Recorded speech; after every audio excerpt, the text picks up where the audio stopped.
Hey everyone, how's it going? Forrest here again with another installment of my complete analysis of all 389 Bach chorale harmonizations. We're looking at Herzlich tut mich verlangen, which translates to my heart is filled with longing. Pretty interesting chorale here. We have some direct modulation occurring, and it is very harmonically dense for as short of a chorale as it is. It took a little bit longer to analyze because of all the modulations and trying to decide upon points in which where the modulations were occurring. I try when I analyze for modulations to find a common chord when I've been analyzing Bach's music, because that's usually how he's modulated, is via a common chord. But there's a direct modulation here, which is kind of interesting. That being said, let's just hop right into it. So we, like always, let me make sure this is a little bit more centered. There we go. Always look for the key first. No key signature, so I'm already thinking like A minor or C major. And we see G sharp in the key signature here, and we see G sharp in the tenor here, and we end with G sharps, which would imply A minor of the two. So I think we are in the key of A minor. And we start off with a very interesting chord. We start off with an E dominant 7 with a D in the bass. So that would be a 5, 4, 2. I had to do a double take when I was looking at the chorale. I'm like, is he really starting with the 7 chord in third inversion? And he is. That is what's happening. And that immediately goes to an A minor triad in first inversion, a 1-6 chord. And then we immediately get some interesting chromaticism. We get C sharp and B flat, creating kind of a Phrygian sound in the like a Phrygian dominant sound in the tenor. We have G sharp A, B flat, that flat 2 right there. This is a C sharp fully diminished 7th chord in root position, which would be the leading tone chord of 4, because 4 in the key of A minor is D minor. However, I think if we look ahead, we have a half cadence. We have an interesting half cadence. Actually, I'll talk about it when we get to it, but we cadence on A major. So I think this is actually a point in which we modulate to the key of D minor. I know very, very shortly after the start of the chorale we modulate, but I think we do get a modulation here because of the context moving on. We get C sharps pretty consistently throughout, and D minor starts to take a tonic role. This is just a big descending passage down to D, and then we end on a half cadence. So I think we're thinking in terms of D minor here. And immediately after that, we get a root position D minor triad, as we would expect. But remember, now that we're in D minor, it's no longer 4, it's 1. And then we get E, G, C sharp, and E. That's a C sharp diminished triad over E, so first inversion. And then we get F, A, D, and D. That's a D minor triad in first inversion. Passing tone, very quick passing tones. Notice how Bach really only puts 16th notes in the inner voices. The bass and the soprano seldom get 16th notes. That's kind of interesting. Then we get a B flat, G, D, and D. That's a G minor triad in first inversion. So it's a 4 chord in first inversion. And then a half cadence, A, C sharp, and E. That's a 5 chord. Now, in harmony class, I had to, this triggered a memory for me. This is not just a half cadence, but it's a special kind of cadence called a Phrygian half cadence.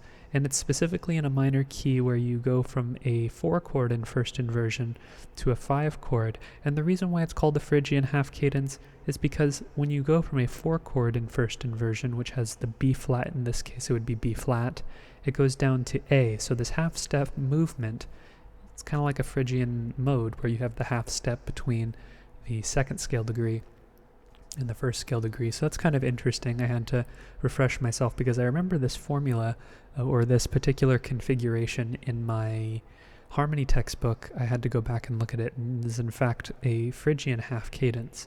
Not that that really matters for much, but here it is actually popping up in a real world example. Go figure. Now this the next thing that happens in the chorale is really interesting. We get G, B, E, and B again. And this particular chord doesn't really agree with the key of D minor. It would be an E minor triad, which would be either borrowing from the parallel major, or if you listen to the melody by itself, I know you don't have the luxury of doing that with the recording I gave you, but I was able to solo the melody and I sang it as well. It sounds like the melody is implying A minor here. It really sounds like this, even though it's very chromatically dense, it sounds like A minor. And I think this E minor right here, even though we're getting an E minor on this beat, it's really just a byproduct of the fact that the bass is not a G sharp, it's a G natural, which means that this would not be like an A harmonic minor, it'd be like a natural minor, like the Aeolian mode. So I do think that there is a direct modulation here to A minor, where we sort of leap up a seventh, a minor seventh, not a major seventh. So we get this 5 chord that's minor, and it's in first inversion, and I'm convinced that that's the sound that is occurring here, and this is the proper way to analyze it, just because the melody really sounds like it's trying to emphasize A, even though there's like chromatically dense movement and F sharps and D sharps in here. I don't think there's the piece is at all in E minor here. It sounds like it's an A minor for the entirety of this phrase. So let's look and see. So we have a minor 5 here, which is interesting, but then again, modality pops up in Bach's music all the time. And the reason why this is like a bigger deal for me than it might be for you is the fact that if you go to music school and you take a harmony class, you're told that minor 5s are incredibly uncommon and they really don't exist in tonal music. There's something that exists, they occur in Renaissance music because they used modal pitch collections, but in tonal music, minor keys are about the leading tone and this idea of function and harmony, where the dominant wants to go to the tonic, and progressions are about trajectory, and chords have implications behind them. It's not just about consonance and dissonance, it's about progression. So it's almost like solving a puzzle when you're writing chorales like this. But minor 5s pop up, I guess, because Bach, he was not composing the melodies, he was composing the chorales. These were all melodies that were composed before him. And sometimes he would embellish the melodies, I would imagine, but the majority of the time he just has a melody that he's familiar with, and he would compose the chorale for it. So when you get a minor 5 here, this is more so just a byproduct of the voice leading, and I'm trying to undo the learning that I did when I was in university, where I was told like very adamantly that minor 5s are not okay, to look at Bach through more of a liberal lens. Because his music is historically closer to the music of the Renaissance, and the majority of these chorale melodies were composed in the Renaissance. They were composed in like the 1500s, or even before that, the 1500s, early 1600s. So these melodies are a byproduct of a time before functional harmony, and the majority of people's music, even today, is modal, because the music is easier to sing. It feels more natural to sing, and Bach is making it more musically elaborate by imposing more of like a tonal organization on top of it. But obviously, I was about to say sometimes things slip through the cracks, but I don't want it to come across as if Bach is making voice leading errors or anything. It's just a byproduct of his relationship with the music, and I think that's very beautiful. So we have a minor 5 here. That was my long-winded rant about minor 5s. F sharp, A, D sharp, C. That's a D sharp diminished or half diminished 7th. Is that right? No, it's fully diminished. It's fully diminished, not half diminished, because D sharp to C is a diminished 7th in first inversions, so 7, 6, 5, but D sharp is the leading tone to E, which is the 5 here. So you might even be thinking like, well, okay, we have 5, and then we have its dominant, so why are we not in the key of E minor? Well, it's interesting because the melody really wants us to hear A minor, even though we have E minor happening underneath it. It's a really fascinating thing that's happening, because we have E, A, E, E, A, E, and C here. This D sharp diminished triad goes to a 1, 6, 4 chord, which is really fascinating because 1, 6, 4, and 5 are very close to one another. They share a bass, and they have two notes that are not in common. So I would imagine that 5 is still the trajectory of this progression, but the bass, see how E stays the bass in the progression here? He contextualizes A minor immediately after the secondary dominant, and we get a perfect authentic cadence on A minor at the end of the phrase, which is really what points me in that direction. I don't think there's like two separate keys going on here. I think we just get tonicization of E in preparation for a perfect authentic cadence. So we have this 1, 6, 4 chord here, an A minor triad over E. We then get another interesting chord. We get a dominant of the dominant. We get a B7 chord, which would be 5, 7 of 5, but it's in first inversion, so the figured bass is 6, 5. And then we get E, G sharp, E, B with a passing 7th in the alto. That's just a 5 chord, as you would expect a dominant to go, and that goes to 1. So already we have a lot of interesting harmonic movement going on. We have these I'm throwing terms around here like I'm just slinging them. We have a very quick modulation immediately after the start of the chorale, and then we have a direct modulation back to A, where really it sounds like E minor is being tonicized here. If it weren't for this E in the alto, this very easily could have been like a G or really any other chord, but this E right here is really, it's like enigmatic. It's like, why is this not a G sharp? I think it's because it's kind of uncomfortable to sing. An augmented octave would be kind of hard to sing. It's like singing a minor ninth. Not the easiest thing to do. Definitely not the most comfortable interval to sing. But Bach, one of the criticisms that I've heard of Bach is that, well, and it's also kind of true, is that he's very egalitarian in terms of the way he treats his instrumentation or his orchestration. He writes for all of the instruments in a very similar fashion. These long-winded 8th note or 16th note passages for everything, not regarding breathing, not regarding phrasing. In many cases, it's just these very long-winded phrases that have this unrelenting rhythmic quality to them. And I don't know, maybe just his cognizance of note choice here.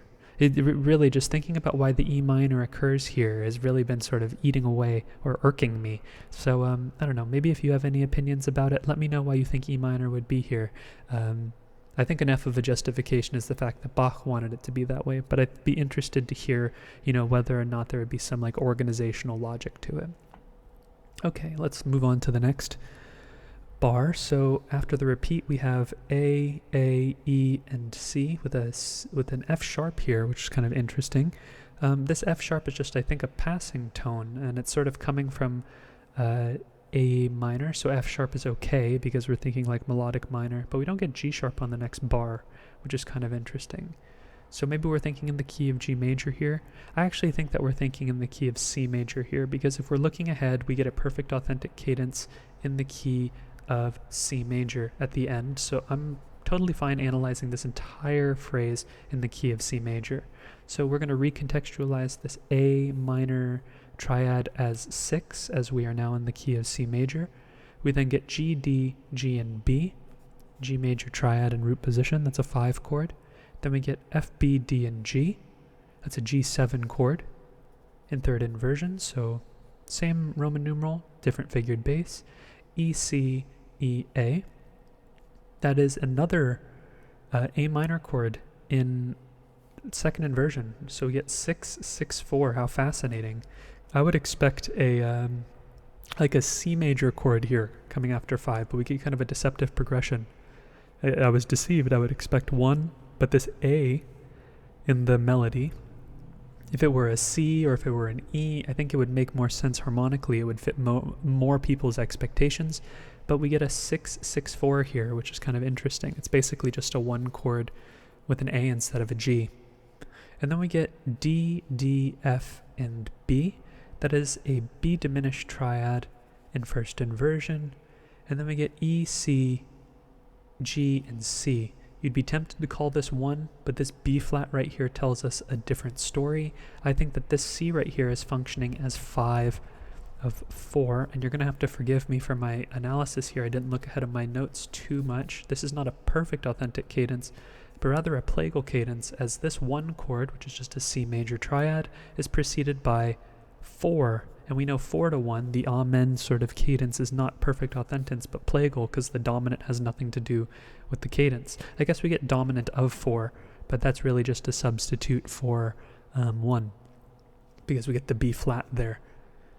If you weren't looking at this B flat, if we just redacted it and just saw C there, we would have nothing. We would not know to call it 5 of 4. But this B flat tells us a different story in comparison to it just not being there in the first place. Okay, moving on, looking again to maybe looking towards the next cadence would be a good idea.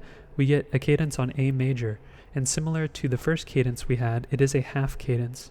But this time it's not a Phrygian half cadence, it's just a half cadence with no fancy alternative title. We start off with a C major triad over E, so we don't need to Roman numeral, it's just changing the figured bass. And then we get an F chord, F, C, F, A. That's a 4 chord.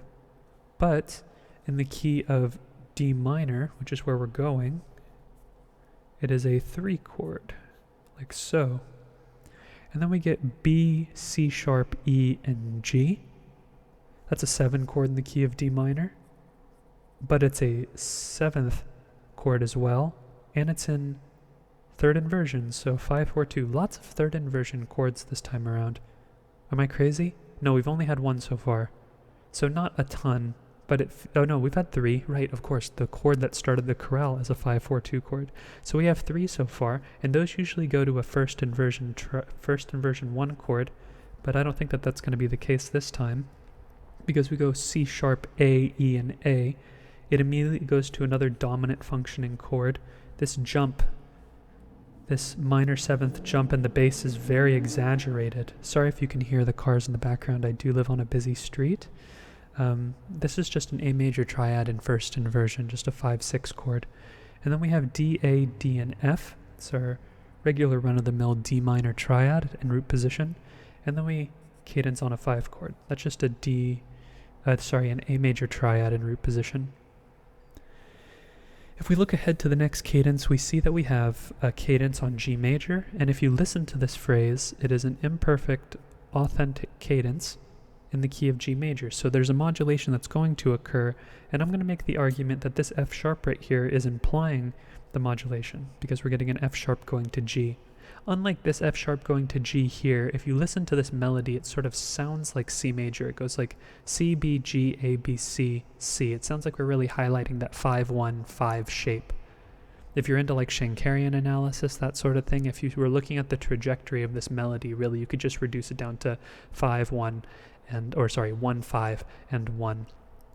Sort of the same way as you could sort of reduce this melody down to 5, 1, and then maybe like 3 and then back down to 1. That's a very sort of trivialized way of looking at the analysis, and I'm definitely not a Schenkerian scholar or anything like that. But really, if you reduce down the melody and listen to it by itself, it could be another tremendous hint regarding the key that you're in. Sometimes the analysis can imply another chord, but the way that the piece sounds can really point you in the proper direction, because at the end of the day, the way that it sounds is the what's going to guide your analysis, or at least what should be guiding your analysis. So if you're a music student right now, or if you're getting ready for exams, trust your ear before you trust what's on the page, because it's harder to extrapolate the way that the sounds affect on you without the audio component or the sonic component. So this right here is a D7 chord over F sharp, and when we see a D7 chord in the key of D minor, that's 5, 6 of 4, and I think that we're modulating to G major right here, and instead we can just call this 5, 6, 5, because the dominant in G major is going to be the same as the dominant in G minor, which would be what, if we stayed in the key of D minor, what we would most likely see next. And then we see G, G, D, and B. Some passing tones going on right here. That's just a 1 chord. Remember, not 4, but 1, because we're in the key of G major now. Then we get G, B, G, and D. No need to reanalyze that. It's the same thing. Then we get A, C, F sharp, and C. It's an F sharp diminished triad in 1st inversion. And then we get B, D, G, and B. That is a G major triad in first inversion, or a 1-6 chord. And then we get C, E, G, and A. That's interesting. We get that would be an A minor 7 chord over C. So that would be a 2, 6, 5. Then we get D, D, F sharp, and A. That's just a 5 chord, a D major triad, or dominant in the key of G major. And then we get a 1 chord, a G major triad in root position. Okay, next, if we're moving ahead, we see that we end on E. This is a half cadence in the key of A minor, so we're going to get a modulation back to A minor at some point. And I think it happens just like the other modulations, pretty close in proximity to the end of the phrase. So C, C, G, E. We're going to analyze that as 4, the passing 7th in the tenor. We could reanalyze this in the key of A minor as the mediant, as 3. D, A, D, and F, another D minor triad in root position. That's just a 4 chord in the key of A minor. Then we have E, G, C, and E. That is a 3 chord, a C major triad in first inversion, so a 3-6. We then have F sharp, A, C, and D. This is where it gets kind of interesting, because this chord right here is sort of like 5-7 of 7, because D is the dominant of G. But I also think that this progression of 4, if we called this 4-7, because with melodic minor, or instead of calling it 4-7 rather, we would call it 4-6-5, because the third of the chord is on the bass. The reason why I think this makes sense is because 4 does want to go to 7, and that's exactly where it goes. It goes from 4 to 7. I think, I'm going to call it 4-7 because that's what I've been doing in previous analyses, but I think it's totally valid to also analyze it as something like this, 5-6-5 of 7. Really, these are articulating the same thing. Well, analysis-wise, they're articulating different things. This doesn't necessarily sound... it does kind of have a dominant sound to it because the F sharp is going up to G, but you could also just make the argument that that's just the smoothest course of voice leading, and that's how Bach contextualized the melody. But 4 and then 7 going to 1 is a progression. 4 wants to go to 7 in the same way that 5 of 7 wants to go to 7. So it really just depends on your style. I've been trying to point out 4 7s in my analysis in comparison to 5 of 7, but it's entirely up to you. And we do get sort of an A minor going on in the inner voices here, A going to C, but we don't have enough, we don't have the 5th there, we don't have enough context with the outer voices to justify that. But then we get G sharp, B, D, and E. That is a 5 chord, but more specifically it's a 5-6-5, as the G sharp of the E7 chord is in the bass, and there's a D in there which makes it a 7th, and then we have A, C, and E. That's just a root position 1 chord. That's sort of the trajectory of our progression, because really this is just a big ascending progression. It's working from D, or even from C, all the way up to A, and then we get a 5 chord in root position, just a regular old 5 chord. Our half cadence ends on a 5 chord with this descending trio of voices as the soprano holds that E over all of it as a common tone. So all in all, there's definitely some, I don't want to say some bones to pick with my analysis. I think the analysis is sound, and I really don't think there's much to argue with regarding, if you looked at my analysis, I don't think that you could find fault in the way that I analyzed the piece. I do think that there are some points that are more arguable than others, but that doesn't change the validity of the analysis, and it shouldn't change the validity of your analysis either. If you've analyzed this chorale and you had a different solution and it just comes down to semantics, it really just is semantics. I mean, should this be 5 of 7? Who knows? Should this be 5 of 3 as opposed to 7? Who knows? I think it really ultimately depends on context. And 4 to 7, 4, we've been seeing a lot of major 4 chords in Bach's music because he has this sort of, if not melodic minor influence, modal influence, where you see Dorian in place of minor, because we get the G naturals but we have F sharp. So this is sort of like an A Dorian sound as opposed to an A minor sound. And if it were an A minor sound, maybe 5 of 7 would make more sense. But with the modal influence, I think 4 makes more sense here. And so long as you can back it up and you understand why you're doing what you're doing, that's really all that matters. Is the point of analysis is for you to form a closer relationship of the music, not to solve the puzzle or to find the only solution to the puzzle. You're definitely trying to solve a puzzle. That's a given. But the point is for you to establish a closer relationship of the music with the music for you. And if you talk about that particular chord right there as a dominant, it may change the way you perform the piece. It may inform you that the note that you sing in the chord has a particular sway in comparison to the other pitches that are being sung. Knowing that there's a leading tone going on in the bass could be really important to you. But really, however you analyze, however deeply you analyze, that's entirely up to you. And so long as you can back it up, that's really what matters. That's sort of the big takeaway from all of the analyses and all of the things that I try to teach my students, is that so long as you can back up the analysis and there is intention behind what you say, your analysis is successful. But that being said, all in all, I'd say a medium grade chorale to analyze. I think harmonically, probably like a 4 or 5 out of 10 difficulty. Definitely not the hardest that we've analyzed, but definitely not the easiest, that's for sure. So I'll give it a middle of the road grade, and I look forward to tomorrow's analysis and the day after that. Take care, everyone. Happy New Year.